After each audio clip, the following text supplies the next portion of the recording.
Congress passes a bill to protect conscience in the U.S., but will the bill become law? And while a Christian genocide rages in the Middle East, what's being done about it? Human rights advocate, New Jersey Congressman Chris Smith is here to discuss. And poll numbers are shifting in the presidential race between Hillary Clinton and Donald Trump. Washington Examiner columnist and pollster KRISTEN Soltis Anderson will tell us why the numbers are moving and what it means. The Vatican and bishops are still at odds over how to treat divorced and remarried Catholics. Journalist and former media director of the U.S. Bishops' Conference, Russell Shaw, will analyze. And I have a big reveal for you. The world over begins right now.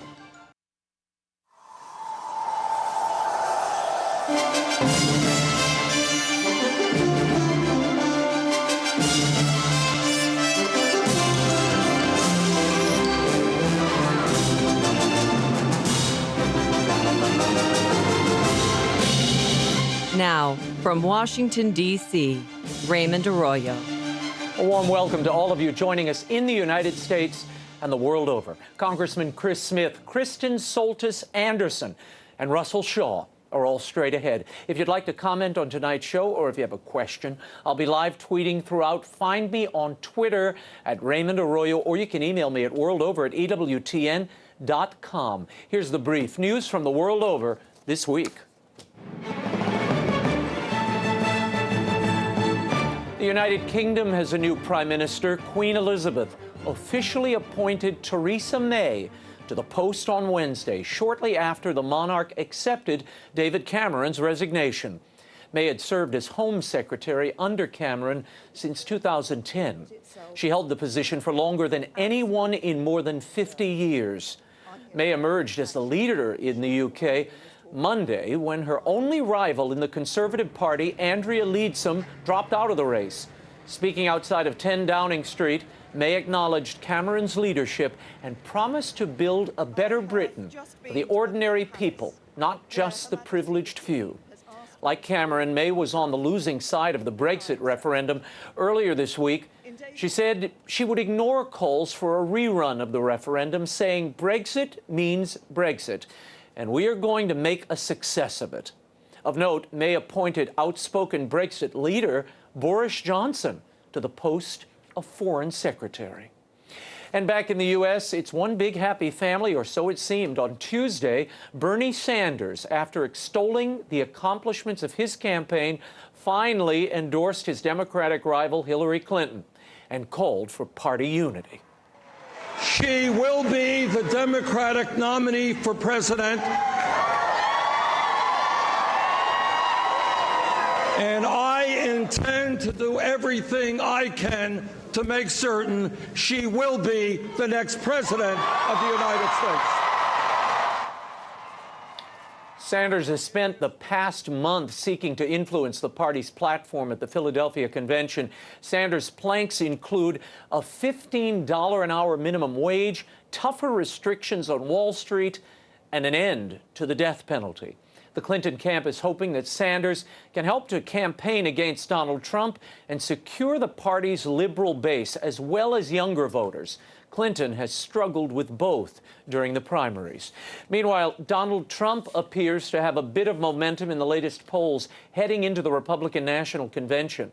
This week's Rasmussen survey of likely U.S. voters finds Trump with 44% to Clinton's 37%.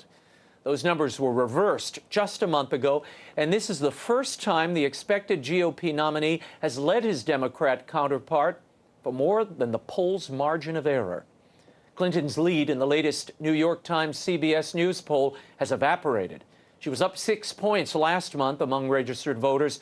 The latest poll has Clinton tied with Trump 40-40. We'll analyze all of this later in the show. And a major conscience protection bill was passed in the House of Representatives this week. In a largely party-line vote, the legislation protects health care providers from participating in abortions. Specifically, it prevents government entities from penalizing, retaliating, or discriminating against a health care provider that refuses to perform, pay, or participate in an abortion. Speaker of the House Paul Ryan announced the vote on this show last week. This is something that I feel very passionate about. This is something that I'm really worried about, which is the government is using its power to deny people their First Amendment conscience rights. We can't have the government forcing someone to engage in an activity like a nurse performing an abortion or a doctor performing an abortion that it violates their conscience, their beliefs. The legislation would codify the Weldon Amendment, which has passed every year since 2004, but has been ignored or reinterpreted by the Obama administration.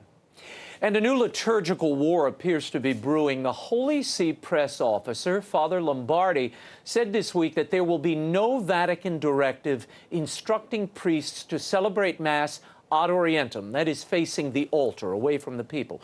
The clarification comes after Cardinal Robert Sarah, prefect of the Congregation for Divine Worship, made an appeal last week while speaking in London. He urged priests to, quote, implement the practice wherever possible, suggesting that it would be good for our people, end quote. Sarah made it clear that he was neither mandating nor legislating a change to the Mass. And in the wake of Cardinal Sarah's comments, Westminster Cardinal Archbishop Vincent Nichols is discouraging Mass celebration ad orientem. In a letter to priests in his archdiocese, Nichols acknowledges that the ad orientem posture is permissible under liturgical rules, but he said the position toward the assembly seems more convenient, inasmuch as it makes communication easier. Pope Francis has made a rather unconventional appointment this week, a new editor for Argentina's edition of L'Osservatore Romano, the official Vatican newspaper. Marcello Figueroa, a Protestant and personal friend of Pope Francis, has been tapped to edit the Vatican's paper in the Pope's home country. Now, Figueroa will oversee this Argentinian edition using material from the Spanish-language version of L'Osservatore, as well as local content. Figueroa says he intends to combine Catholic and non-Catholic sources to create an ecumenical feel. In a recent interview, he said, ecumenism is to understand that God is much greater than my denominational membership. It is to understand that I can never consider myself to be the possessor of the truth. Figueroa was baptized Catholic, but he fell away into atheism. He later became an evangelical Christian.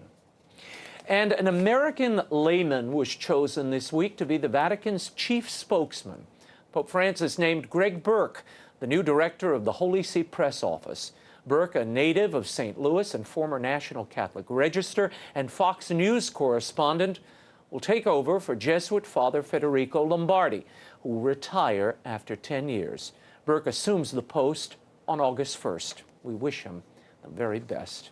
Well, from the Golden Gate Bridge to the Statue of Liberty, the mobile game Pokemon Go has taken the country by storm, and that may not be a good thing. People are glued to their smartphones, wandering around town, looking like lost zombies. That's them. The game is GPS-based and sends players on a scavenger hunt, a virtual one, to collect Pokemon characters and related items in various real-world locations. I tweeted earlier in the week that if this continued, they would likely find Pikachu in an emergency room. Sadly, I was right. Bruised shins, people walking into trees and pools, and repeated sidewalk spills are among the consequences of the popular game. One New Yorker wrapped his car around a tree while trying to catch a digital Pokemon. He lived to play again. No place is safe or sacred, apparently. One of the Pokemon Go characters has even been spotted flying high up in the spires of St. Patrick's Cathedral in New York. There are some places that should be game-free zones. Just saying. I have a big reveal for you now. I am so excited to share with you the cover of Book 2 of the Will Wilder series. Here it is. Will Wilder, The Lost Staff of Wonders. The art captures the drama of this latest adventure. When the staff of Moses goes missing from the Perilous Falls Museum, Will Wilder is suspected.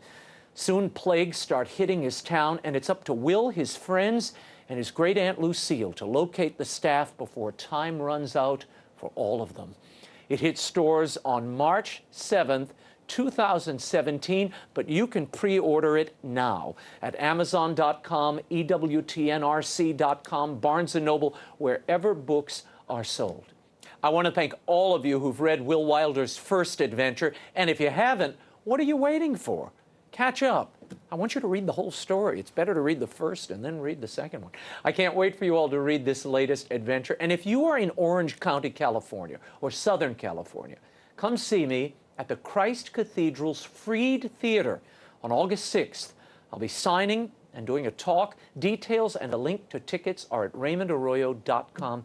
It'll be a fun time. Just scroll down to the bottom of the website. Looking forward to seeing you all. Up next, New Jersey Congressman Chris Smith is here. He'll talk conscience legislation and the state of the Christian community in the Middle East when The World Over Live continues. Stay right there.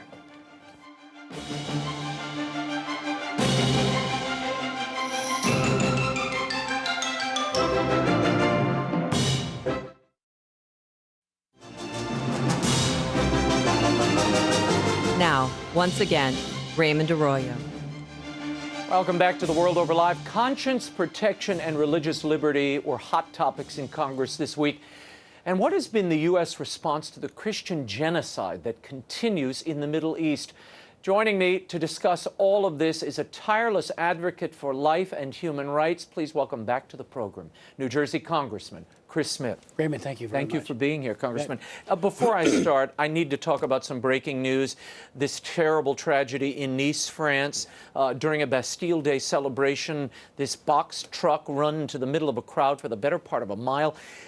So far, we have nearly 100 people dead, 100 more injured. Your thoughts on this? What I think, unfortunately, terrorism is becoming a staple of our society. We've seen it in the United States. We've seen it all over the world. Again, it's back in France. Transnational terrorists and hooking up with these homegrown terrorists. I mean, it is the ideology, I should say, of radical Islamist belief that is pushing this.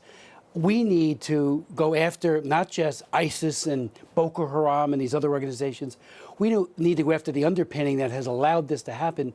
And when our president wouldn't even say it's radical Islamists that are committing these atrocities, that doesn't declare war on another faith. It declares on these extremists who are committing horrific acts of terror. What are your thoughts? Donald Trump has now suspended his announcement. He was to, on Friday, have a big announcement with his VP pick. Yeah. He has decided to suspend that, given this tragedy in Nice. Assuming it is Mike Pence, who we keep hearing is the favorite here, does that unify this party? Mike Pence is a very strong conservative, a very strong pro-life advocate. You know, people will recall at the March for Life every year on January 22nd, Mike Pence is remembered by everybody. He stands up, he goes, "I'm Mike Pence and I'm pro-life." It's a great line, and it's him to the core. Deep conviction, very articulate. He's been on media like you, particularly radio. He was the conference chairman for the Republicans, so he knows how to mobilize and to work. Good leader. Knows Capitol Hill. He was on the Foreign Relations Committee with you, so he understands the foreign thing. If he picks him, he'll be a tremendous vice president and a great asset, particularly in relations with Capitol Hill, to get things done for Donald Trump.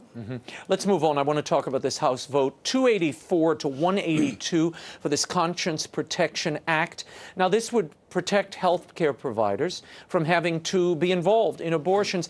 But I thought this was already part of the law. There's already the Weldon Amendment. Why do you need this? We have 3 sets of conscience clauses. The most recent and the most expansive is the one named after Dave Weldon, Congressman from Florida, enacted in 2004. It's a tremendous conscience protection act. But the problem is the enforcement is vested in the Department of Health and Human Services Civil Rights Division.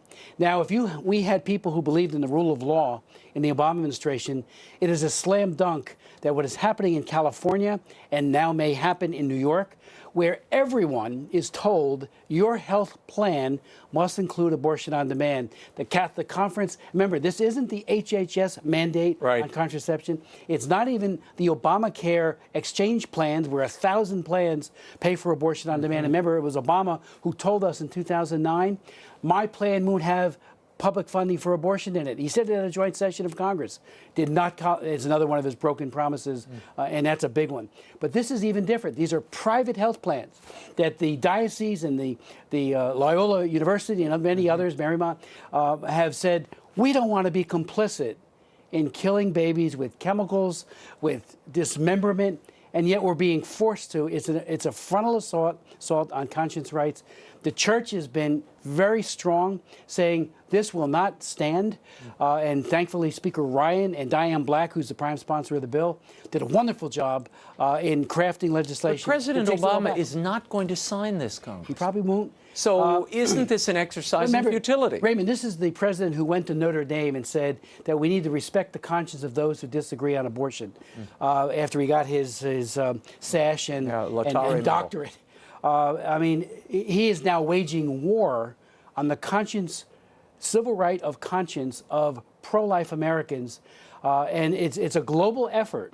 This is part of what the pro-abortionists are trying to do globally, have no space for faith in the public square, take us out, take churches out, take seminaries out, and everyone else, schools, Catholic schools, and by forcing us to be complicit.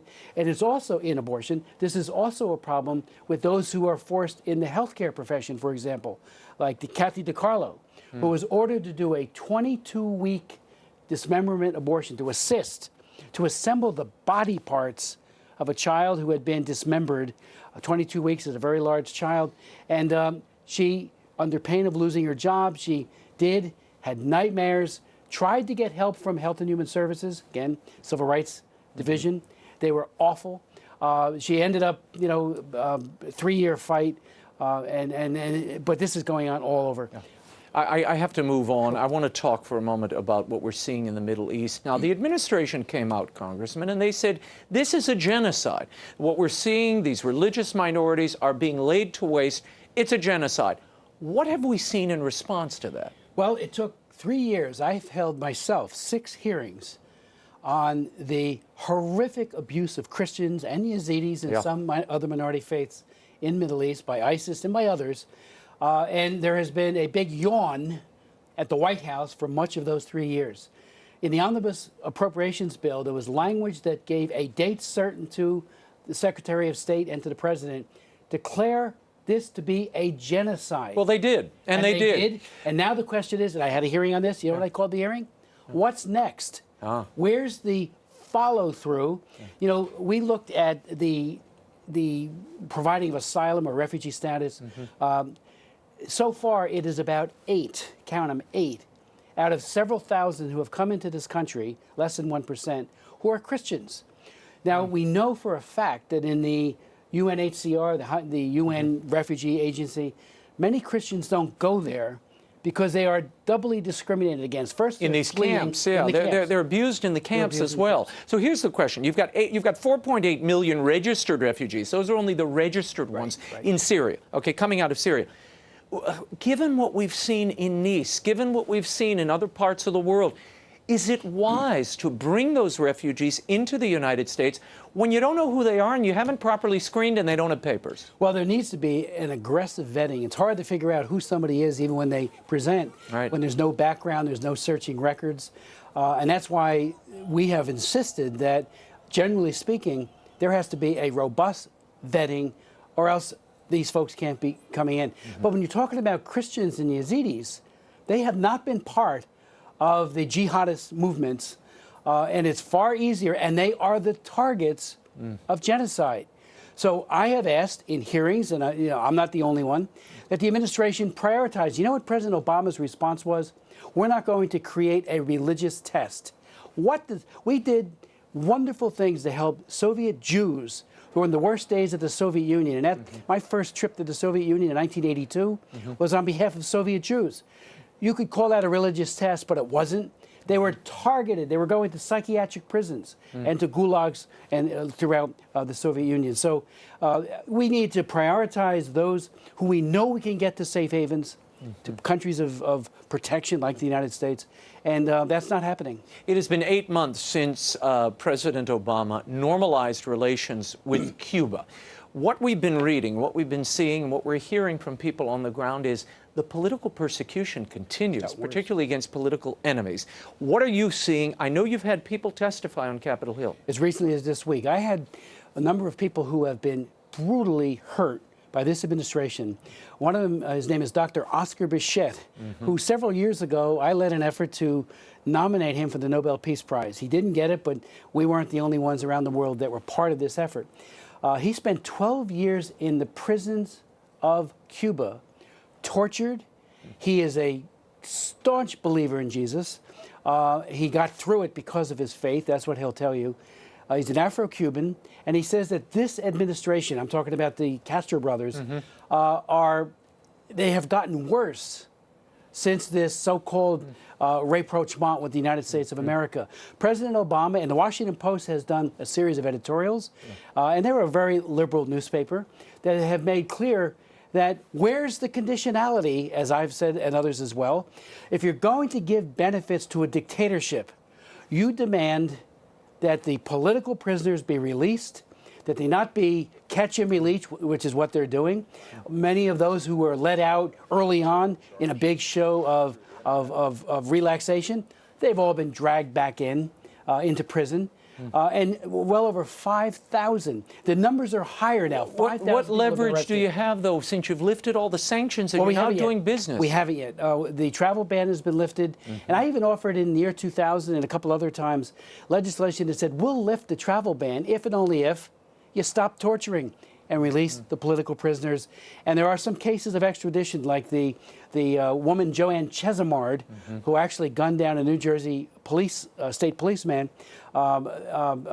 who we are insisting that she be extradited. She's been found guilty and broke out, in a very daring escape, and then shot this police officer in New Jersey.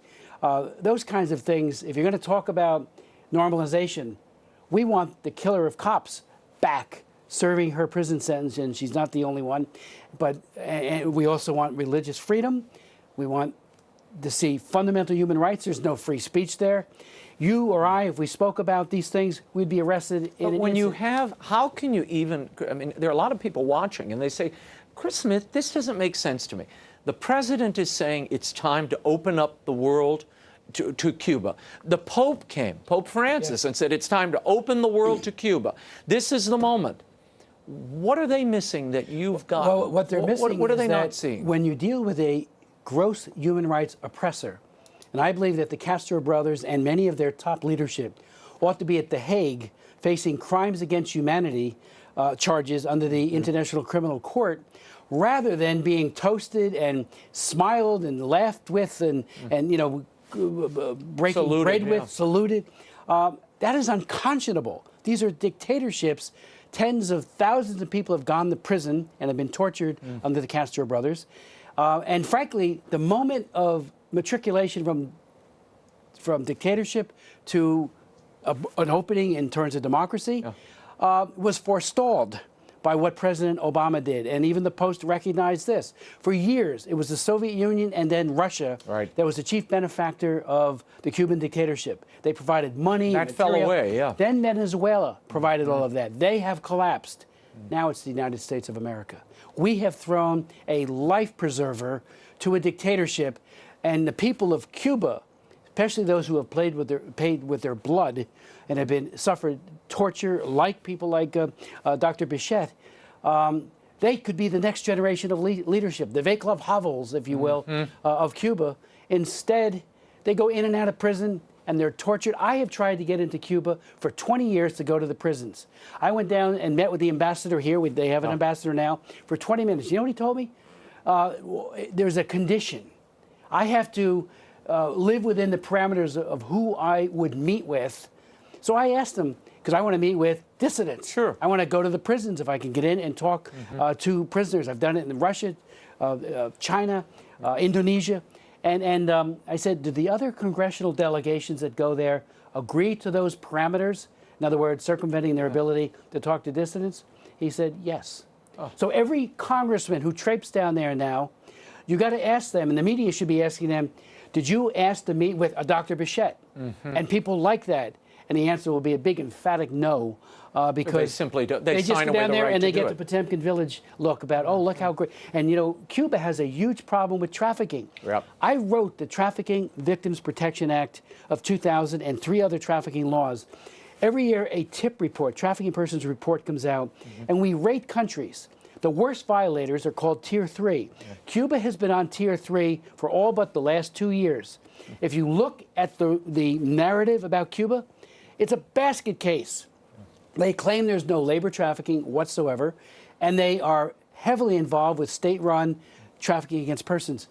They got an upgrade artificially given by Obama. The State Department just waived all of Well, that. it was the Obama administration, and they can't do that. Speak truth to power. Don't manipulate, the ratings, The outcomes, yeah. on human rights, especially when the victims mostly are women and children. Final question before we run out of time. The Hague this week ruled against China. China had been trying to claim dominion, territory over the South China Sea. The Hague says you don't have those rights. Right. But what's the enforcement mechanism there, Congressman? Well, that's a great question, Raymond. There's no enforcement. It is honor, it's rule of law, respect for international covenants. But China's and the law operating of as the if state. this is theirs. They are expanding in a way that at the minimum they want to be the regional power, and I believe they want to be the global power. There's no doubt that they are, their defense spending, their offensive capabilities, much of it has come to the United States, either stealing by theft or by sale. We have sold them all kinds of capabilities for their military, which now threatens the ASEAN countries, the neighbors, as well as ourselves. The Philippines are very worried. But here's where having a peace, true strength president makes a difference. President Obama has been feckless, absolutely AWOL, in no way engaged with human rights in China. He just isn't. I chair the China Commission. We put out a very thick, heavily documented report every year that talks about the myriad of human rights abuses, from forced abortion to torture. And to what do you attribute that quiet, that silence on these human rights abuses? Is it because it's such a big trade partner? It's become such a major trading... I think that has a lot to do with it, but I think he also does that with dictatorships.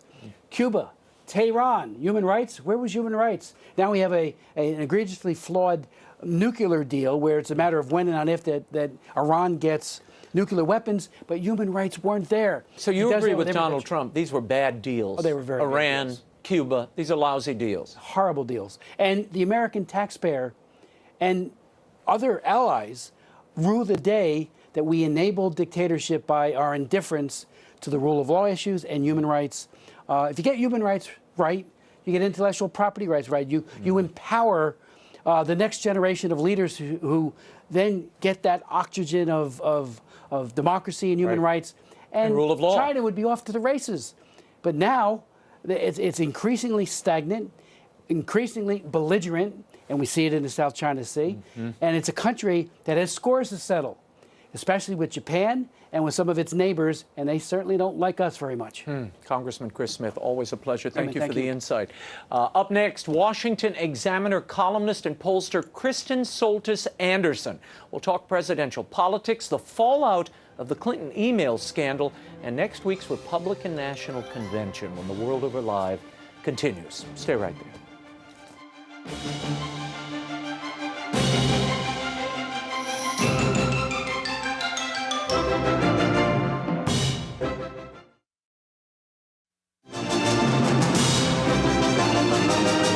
Now, once again, Raymond Arroyo.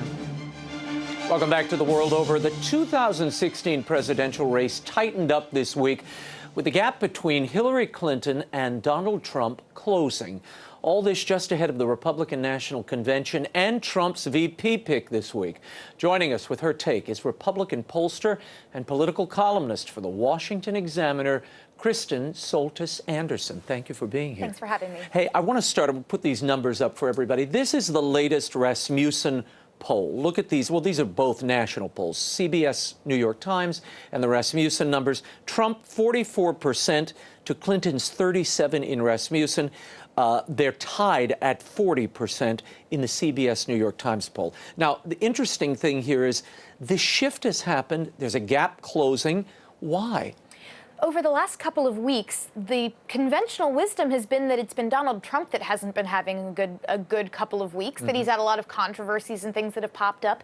But that's sort of the default speed for him. Meanwhile, Hillary Clinton has been still fighting this challenge from Bernie Sanders, even though she has locked up essentially the Democratic nomination. And you, of course, had the story about the FBI and the investigation into her emails. While there was a recommendation that she not be charged, certainly James Comey had some tough words for Secretary Clinton's use of personal email. And so that's all brought back to the surface, this idea that Hillary Clinton can't be trusted. And that has really pulled her numbers pretty far down. So you think that's what's affecting this slide? That's been the biggest thing that's happened in the last couple of weeks that I think would affect her. The other thing that it could possibly be would be Americans finally beginning to sort of react again to these issues of violence that have occurred, whether it's the violence that's occurred in Dallas, the previous to that, the violence at Pulse nightclub in Orlando, with folks feeling like things are out of control and wanting someone who's a stronger leader. Donald Trump, in poll after poll, people think that he is strong as one of the attributes. So that could be something that's benefiting him now as well. Let's talk about the gender gap, which we've heard and read a great deal about, but it may not be what people, or in the way people are portraying this. Look at these numbers from Rasmussen.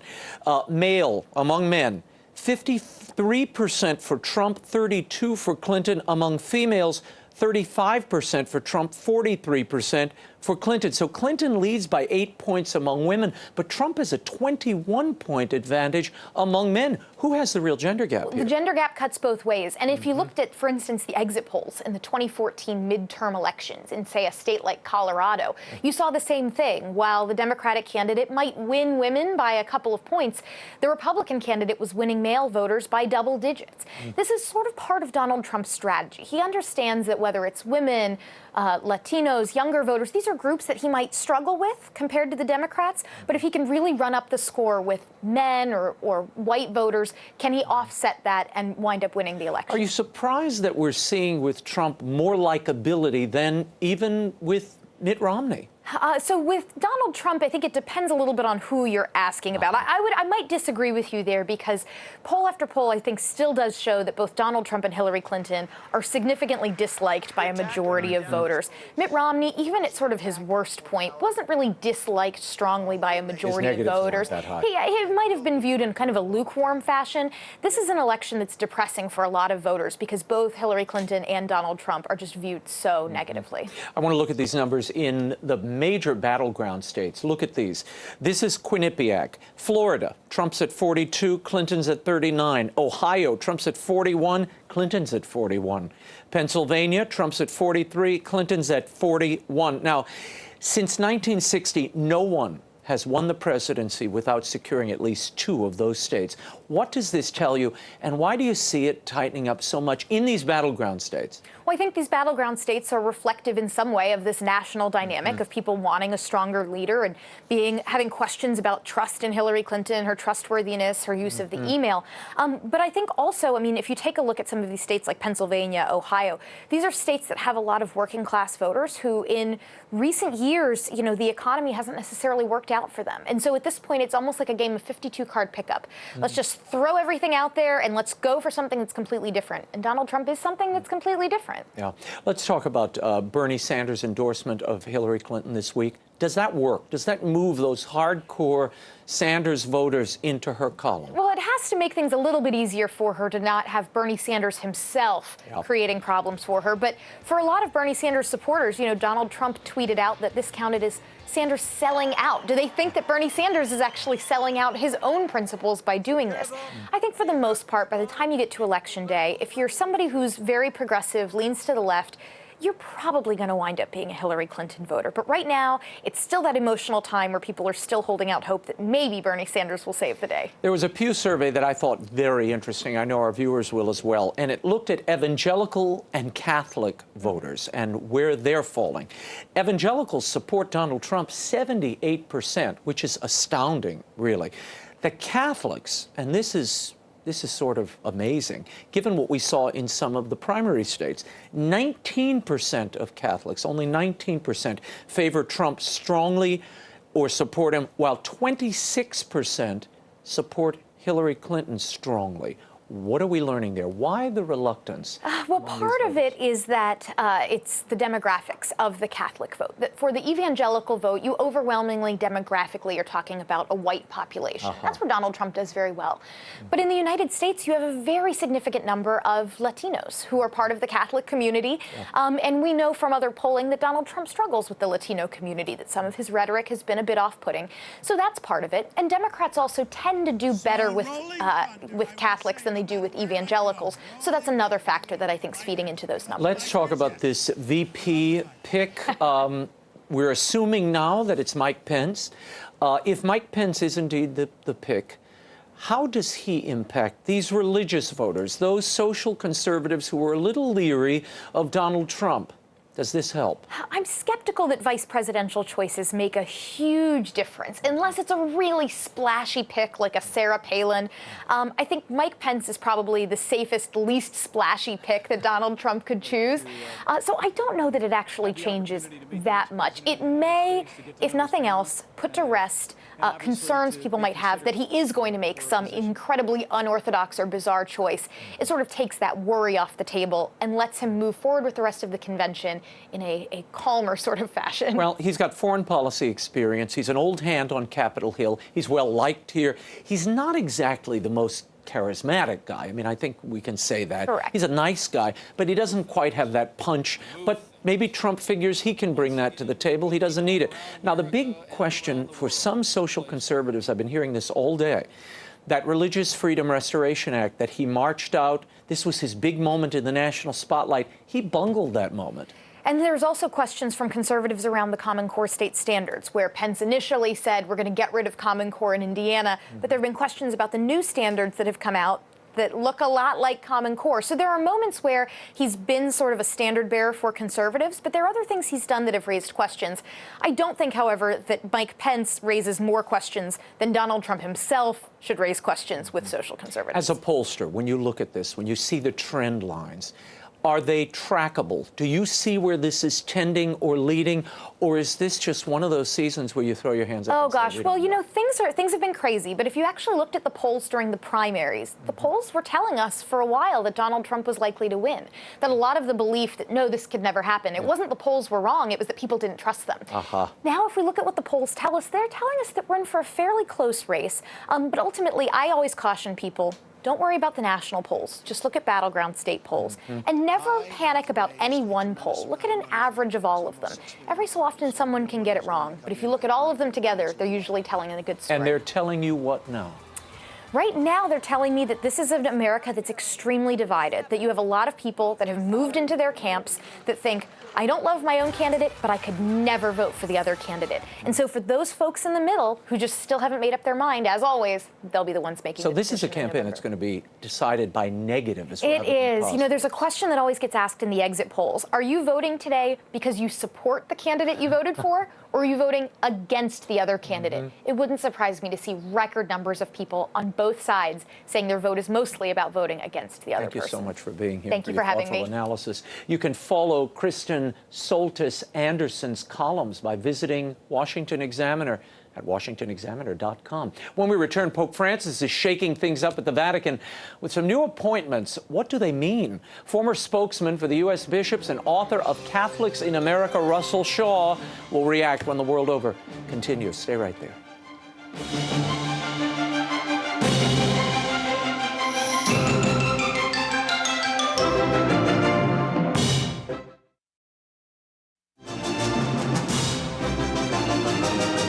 Now, once again, Raymond Arroyo.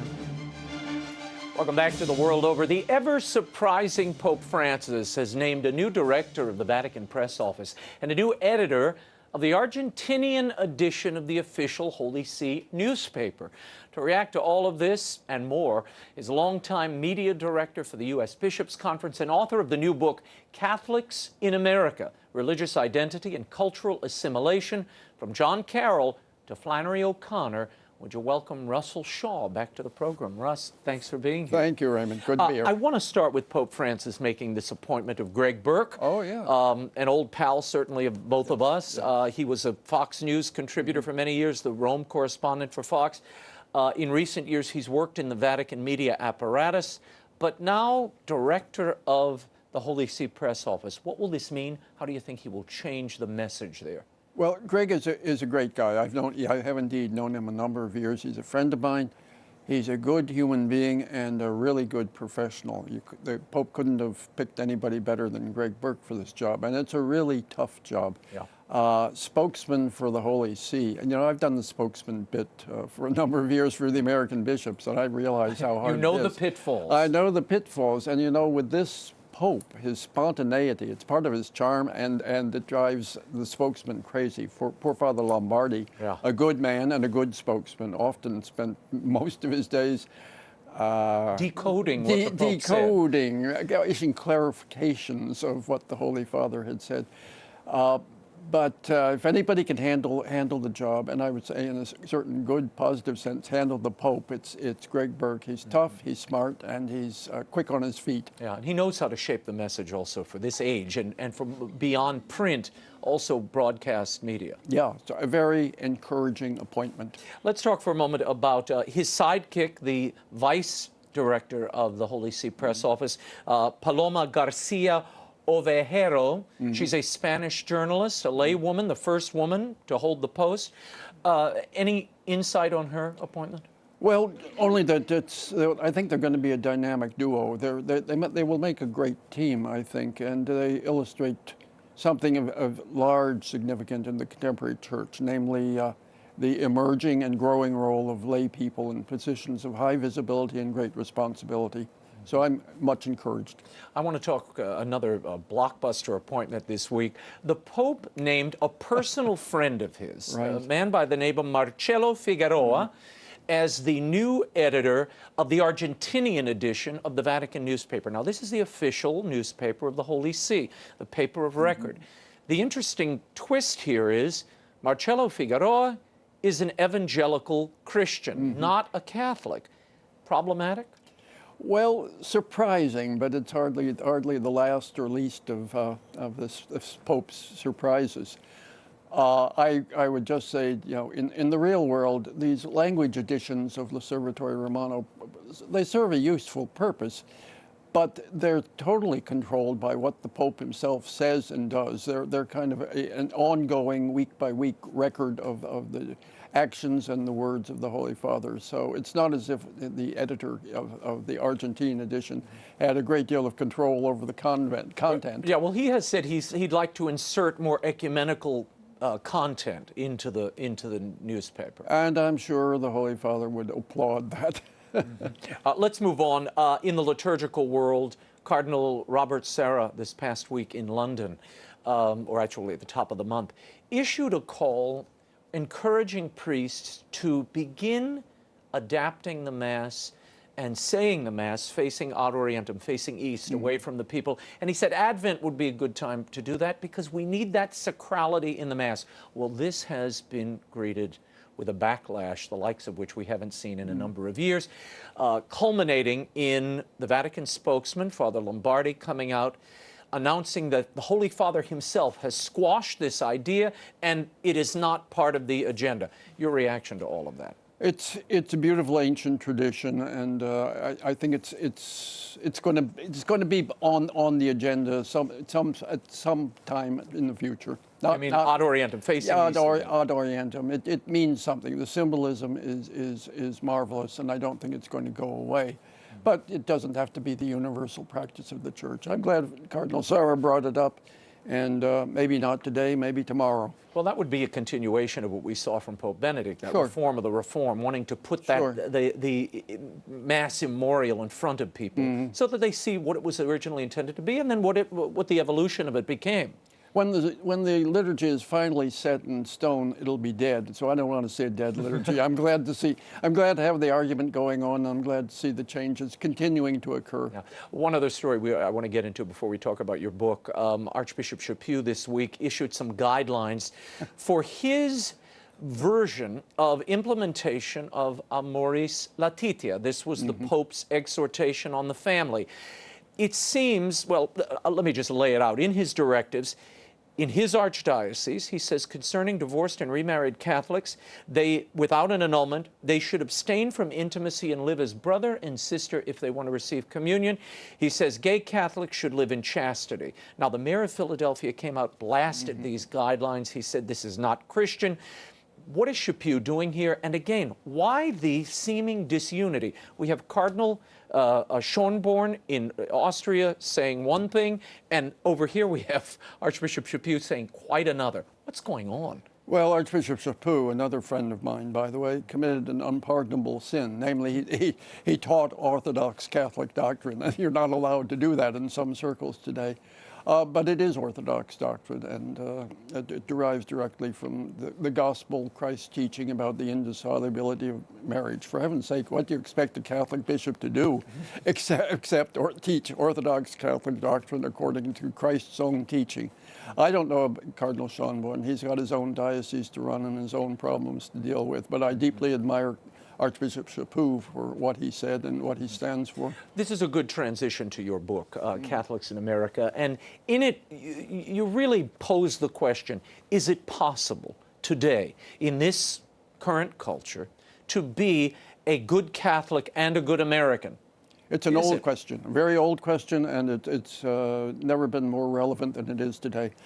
My answer is twofold. On the one hand, it's no, it's not possible to be a good Catholic and a good American today, if by being a good American you mean uncritically and unconditionally accepting the standards and values of our secularized contemporary American society, buying into that and living according to it. No, you can't be a good Catholic, faithful to your own tradition, and do that. But if being a good American means becoming part of American culture as a critic, a constructive critic, a patriotic person who loves his country but sees the flaws, the mistakes, the errors that are so deeply embedded in our secularized world today, and tries to change them, tries to make changes for the better, tries to do what the Church has been telling us for many, many years we Catholic lay people ought to do, namely serve as evangelizers of the culture around us. If that's what being a good American means, and I believe deeply that it is what being a good American means today, then my answer is yes, you can and should be a good Catholic and a good American. As you mentioned, good Catholic and good American, I want to play something for you. This is Jeb Bush from this week. He did an interview with Nicole Wallace over on MSNBC on July 11th, and he reflected on his failed presidential aspirations. And in the interview, he blames Pope Francis for a border mass he held on the U.S.-Mexican border with the rise of Donald Trump. Watch this. He literally goes to to the border for a massive mass, and he had every right to preach the gospel there, but I don't think he should be intervening. I don't know if he understood that he was intervening in our political affairs. Russell Shaw, isn't this exactly what you were talking about? That tension between wanting to express the gospel and yet be a good American. Yeah. You know, I like Jeb Bush. From what I know of him, he's a good man, and he was a pretty good governor. But his campaign fizzled, and I'm sorry that it did fizzle, because of its own internal faults and mistakes. And holding the Pope responsible is just a fantasy. I wish Bush hadn't done it, and I wish he hadn't done it for his own sake, not for the sake of the Pope. As for the Pope intervening in American politics, well, I don't know if intervening is the correct word, but whatever you call it, popes have been doing things like that for a long time, and they ought to. It's part of the job. It's part of the job description of a pope. And what it amounts to is applying moral principles to the contemporary realities of the world in which we live. And sure, that's controversial sometimes, but if the Pope didn't do it, he'd be falling down on his serious responsibilities as a teacher of morality.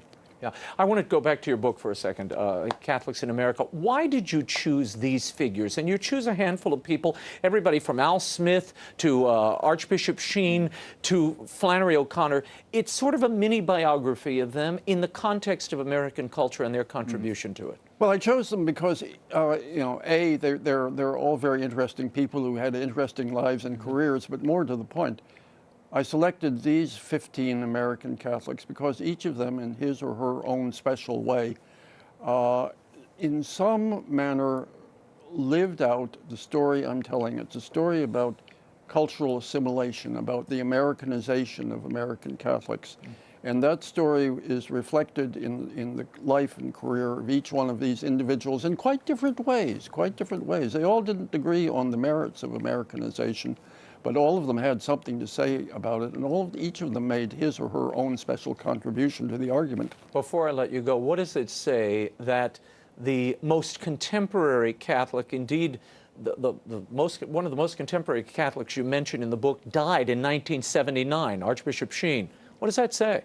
Well, it says that the author of the book, namely the guy who's sitting here, has got more good sense than to write about his living contemporaries on a hot button issue like this one. Yeah, but you do feel a contraction in that contributing and vibrant Catholic witness, whether it be in the arts, in politics, and in other areas, than we saw in times gone by.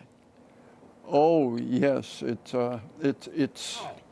what shall I say? Our culture has changed. The challenge to American Catholics has changed in the last half century. No, the faith has changed too. And the faith has changed too. We've got a very serious crisis, cultural crisis in our country, and a corresponding crisis in our church. And I think, you know, the health of the church lies largely in being an evangelizer and in a certain sense, a rescuer of American secular culture from the pit into which it seems to be falling and falling and falling ever more deeply every day. So that's the job, I think, of American Catholicism today. Not to be accommodating to the culture, but to change the culture for the better. Russell Shaw, thank you for being here. And Russell's new book, Catholics in America, from Ignatius Press, is available now at bookstores everywhere and through EWTN's religious catalog at EWTNRC.com. Well, that is all the time we have until next week. The show continues on Facebook and Twitter. Like me on Facebook, follow me on Twitter. The links are at RaymondArroyo.com, and you can also sign up for my free e-blast there. It's right in the middle of the homepage. I'm going to be sending all of you e-blasters something special next week, so sign up. It's all there at RaymondArroyo.com. Now, don't forget to join us next week. A special world over from the Republican National Convention in Cleveland, Ohio. We've got some incredible guests on tap. Until then, we'll be scouting the world over for all that is seen and unseen. On behalf of the staff and crew of EWTN News, thank you for watching. I'm Raymond Arroyo from Washington, D.C. Bye now.